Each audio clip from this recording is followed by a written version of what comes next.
Assalamualaikum warahmatullahi wabarakatuh. Kami dari kelompok 10 akan mempresentasikan hasil diskusi kami yang dimana makalah kami berjudul tentang sketsa pendidikan di Turki. Saya Masita dengan NIM 2011931. Di sini saya akan menjelaskan materi mengenai tentang perkembangan pendidikan pada masa Turki Utsmani. Nah, yang pertama saya akan menjelaskan mengenai sejarah singkat tentang kerajaan Turki Utsmani. Pada awalnya, Turki merupakan salah satu negara yang berbentuk kerajaan. Saat ini, pemerintahan Turki itu berbentuk republik yang beribu kota di Istanbul. Republik Turki termasuk sebagai negara yang memproklamirkan diri sebagai negara sekuler. Namun tidak bisa dipungkiri bahwa jiwa Islam tetap melekat dan tak terpisahkan dari bangsa Turki itu sendiri. Begitupun terdampak pada kemajuan pendidikan di negara tersebut. Pendiri kerajaan ini adalah bangsa Turki dan kabilah Oghuz yang mendiami daerah Mongol dan daerah utara di negeri Cina. Nah, dalam jangka waktu sekitar 3 abad mereka pindah ke Turkistan, kemudian Persia dan Irak. Mereka masuk Islam sekitar abad ke-9 atau ke-10. Nah, di bawah pimpinan Ortogol. Ortogol meninggal dunia tahun 1289 Masehi. Kepemimpinan dilanjutkan oleh putranya yang bernama Utsman. Nah, putra Ortogol inilah yang dianggap sebagai pendiri kerajaan Utsmani.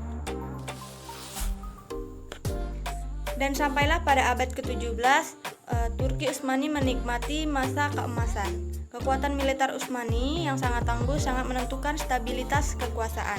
Kejayaan Utsmani mulai kelihatan pudar setelah Sultan Sulaiman meninggal dunia yang mengakibatkan terjadi perebutan kekuasaan antara putra-putranya. Kerajaan Utsmani yang menjadi simbol Islam akhirnya hilang dari peredaran dunia dengan dihapuskan gelar khalifah tersebut. Nah, di bawah kekuasaan Mustafa lah pengaruh kekuasaan Sultan berakhir di tahun 1922. Nah, berikut adalah ulama-ulama yang masyhur pada masa Turki Utsmani. Yang pertama yaitu Sheikh Hasan bin Ali Ahmad al-Syaibi'i. Yang kedua yaitu Syamsuddin Ramali. Yang ketiga yaitu Ibnu Hajar al-Haythami. Yang keempat yaitu Muhammad bin Abdul Razak. Yang kelima yaitu Zubaid. Yang keenam yaitu Abdurrahman. Yang ketujuh yaitu Sheikh Hasan al-Kafrawi. Yang kedelapan yaitu Sheikh Muhammad. Yang kedelapan yaitu Sheikh Sulaiman bin Muhammad bin Umar al-Bajirmi al-Syafi'i. Yang kesembilan yaitu Sheikh Hasan al-Attar. Yang kesepuluh yaitu Sheikh Muhammad bin Ahmad bin Arfah al-Dusugi al-Maliki. Kemudian lanjut lagi kepada sistem pendidikan di Turki. Nah, sistem pendidikan di Turki ini secara umum dapat dikatakan hampir sama dengan sistem pendidikan di Indonesia. Adapun sistem pendidikan nasional di Turki yang utama terdiri dari 2 bagian. Yang pertama yaitu pendidikan formal, yaitu formal education. Pendidikan formal ini adalah sistem sekolah yang terdiri dari lembaga-lembaga pendidikan prasekolah, pendidikan dasar, pendidikan menengah, dan pendidikan tinggi, sama halnya dengan pendidikan yang ada di Indonesia. Yang kedua yaitu pendidikan non-formal atau non-formal education. Nah, sesuai dengan Accordance with Basic Law nomor 1739 for National Education. Nah, Undang-Undang Dasar Pendidikan Nasional Turki. Pendidikan non-formal mencakup semua kegiatan yang diselenggarakan di dalam atau di luar sekolah. Nah, terus yang pertama pendidikan prasekolah. Pendidikan prasekolah adalah pendidikan yang opsional yang bertujuan untuk memberikan kontribusi mental dan emosional pada perkembangan fisik anak atau siswa untuk membantu mereka memperoleh kebiasaan baik atau akhlak yang baik yang ditekankan pada saat mereka masih berada pada pendidikan dasar. Pendidikan dasar. Nah, pendidikan dasar ini memberikan pengetahuan dasar kepada anak-anak dan memastikan fisik, perkembangan mental dan moral sesuai dengan tujuan pendidikan nasional. Pada umumnya, pendidikan dasar ini terdiri dari pendidikan anak dalam kelompok usia 6 sampai 14 tahun. Terus kelompok umur 8 tahun pendidikan dasar adalah wajib kepada semua warga negara Turki yang telah mencapai usia 6 tahun. Ada juga sekolah swasta yang akan tetap masih berada di bawah kontrol negara. Akan tetapi khusus pelajaran bahasa asing sudah mulai diberikan sejak 4 tahun dalam pendidikan dasar anak. Nah, yang terakhir yaitu pendidikan sekunder. Pendidikan sekunder ini diklarifikasikan dalam 2 kategori lembaga pendidikan, yaitu sekolah menengah umum, kejuruan, dan sekolah tinggi teknik, di mana minimal 3 tahun bersekolah dilaksanakan setelah pendidikan dasar. Pendidikan menengah umum adalah lembaga pendidikan yang dipersiapkan siswa untuk institusi pendidikan tinggi.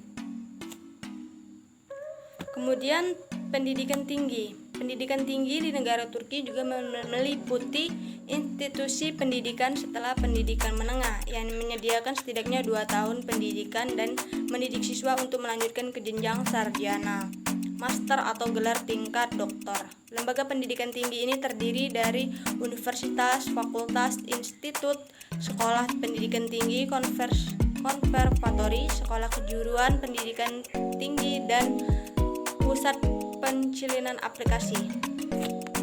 Tujuan pendidikan tinggi ini adalah untuk melatih tenaga kerja dalam suatu sistem, prinsip-prinsip pendidikan dan pelatihan kontemporer untuk memenuhi kebutuhan negara.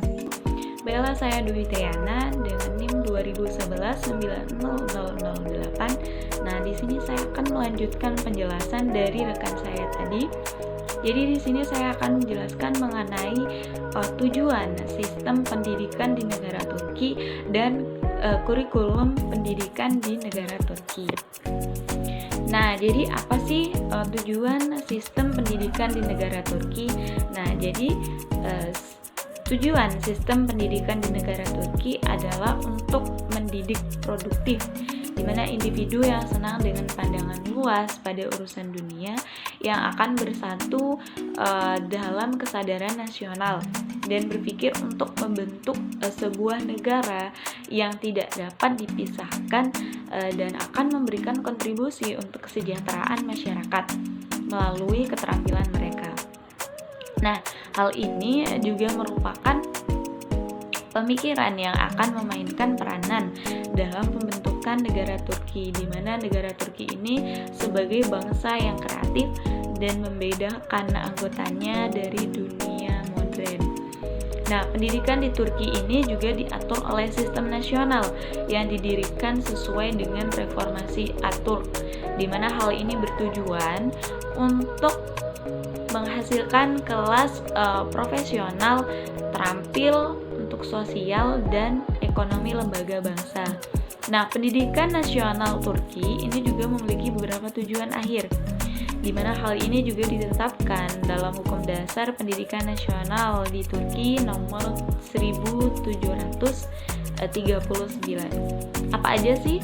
Nah, yang pertama adalah meningkatkan individu yang berkomitmen dan memiliki prinsip konsep nasionalisme seperti yang ditetapkan dalam konstitusi yang mengadopsi, melindungi, dan meningkatkan nilai-nilai nasional, moral, manusia, spiritual, dan budaya bangsa Turki. Nah, yang kedua adalah untuk memunculkan individu yang secara fisik, mental, moral, spiritual, dan emosional memiliki kepribadian yang moderat, sehat, dan mentalis, di mana daya berpikir independen dan ilmiah pandangan seluruh dunia. Nah, kemudian yang ketiga apa? Ketiga adalah untuk mempersiapkan individu untuk hidup dengan memastikan bahwa mereka itu memiliki profesi yang akan membuat mereka bahagia dan memberikan kontribusi pada kesejahteraan masyarakat. Melalui apa? Yaitu melalui melengkapi mereka dengan pengetahuan yang diperlukan, keterampilan, sikap, dan kebiasaan bekerja secara kooperatif, di mana hal ini sejalan dengan kepentingan mereka sendiri. Nah, selanjutnya yaitu mengenai kurikulum pendidikan di negara Turki.